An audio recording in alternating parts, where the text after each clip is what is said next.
Avi Pazner, les déclarations, ou en tout cas l'entretien qu'a accordé l'ambassadeur David Friedman au New York Times a suscité beaucoup de réactions. Que pensez-vous de ces déclarations, en particulier de celles concernant l'annexion par Israël d'une partie au moins des territoires ?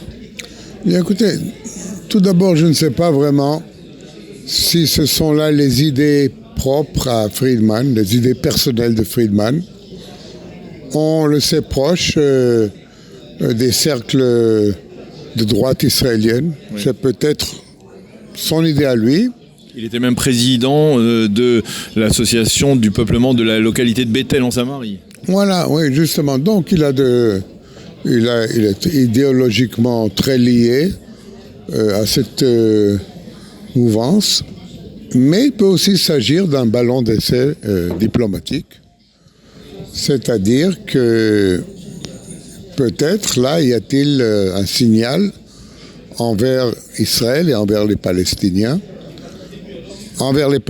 surtout, que le fait qu'ils ne veulent pas venir ni à la conférence de Bahreïn, ni entendre parler du deal du siècle, peut leur porter détriment. D'ailleurs, cette idée de rattacher à Israël les blocs.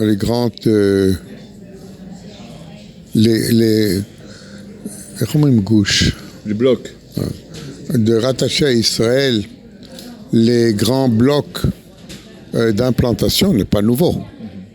Il y a eu un échange de lettres entre Sharon et le président Bush, le fils, selon lequel, dans le cadre, de toute manière, dans le cadre d'un accord entre Israël et les Palestiniens, dans toute manière, les grands blocs d'implantation seront sous souveraineté israélienne. Il y a eu un accord avec les Américains, un accord d'ailleurs qu'Obama a répudié. Mais je ne sais pas si c'est de cela qu'il s'agit. Alors pourquoi finalement une telle émotion, des propos comme cela ? Est-ce que peut-être parce qu'il a parlé de droit israélien, ça veut dire qu'il légitime une forme de droit peut-être historique, peut-être religieux, peut-être juridique ? Je ne sais vraiment pas de quel droit il a parlé. Lui, personnellement, c'est un homme religieux. Donc, il a peut-être parlé du droit religieux d'Israël. Mais il est aussi ambassadeur des États-Unis. Donc, ou bien il faut faire plus attention à ce qu'il dit, ou bien alors ce qu'il a dit a été fait en accord avec l'administration américaine. Et là, il s'agit d'une autre sorte de droit, d'un droit juridique qui viendrait peut-être de la présence même de centaines de milliers d'Israéliens dans ces implantations et qu'il faudrait leur trouver un statut. Et là, encore une fois, je le dis, l'idée de rattacher à Israël les grands blocs dans les territoires n'est pas nouvelle. D'ailleurs, dans toutes les négociations que nous avons eues avec les Palestiniens, que ce soit Barak, Hakem David ou Ehud Olmert avec Abu Mazen, on parlait ou d'échange de territoire et certainement du rattachement de ces grands blocs à la souveraineté d'Israël. Donc, il faudrait savoir de quoi il s'agit.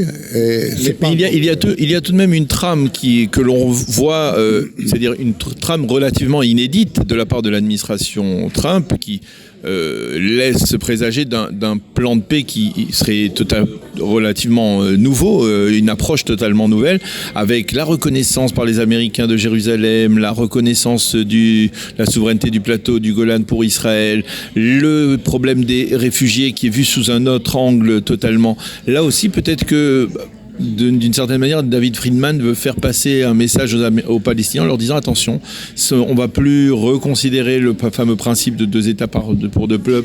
Est-ce que vous pensez que ça s'inscrit là-dedans ? C'est possible, mais si on veut vraiment que les Palestiniens viennent à la table des négociations, il faut aussi leur offrir quelque chose. Oui.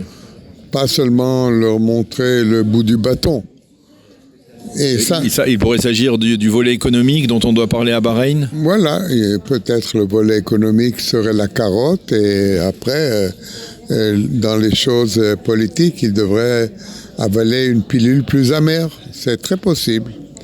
Et je vous rappelle qu'avant les élections, Netanyahou avait parlé de l'application de la loi israélienne dans certaines régions de Juda et de Samarie.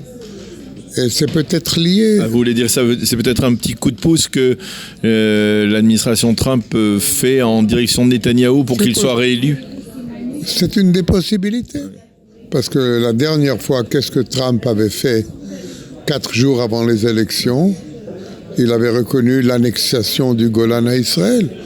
C'est possible que là, il s'agit maintenant d'un mouvement similaire. Et je parle encore une fois, pas de n'importe quelle implantation, mais je parle des grands blocs d'implantation qui, de toute manière, resteront sous souveraineté israélienne.